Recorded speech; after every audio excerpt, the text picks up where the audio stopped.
দেখুন, আল গফুর নামের পাওয়ার কত। আল গফুর এটা আল্লাহর 99টি নামের মধ্যে 35 নাম্বার নাম। আল গফুর নামের অর্থ পরম ক্ষমাশীল, মার্জনাকারী, অতীব ক্ষমাশীল।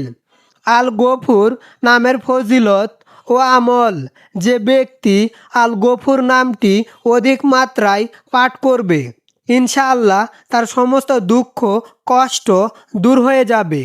ধন সম্পদ ও সন্তান সন্তির মাঝে বরকত অবতীর্ণ হবে।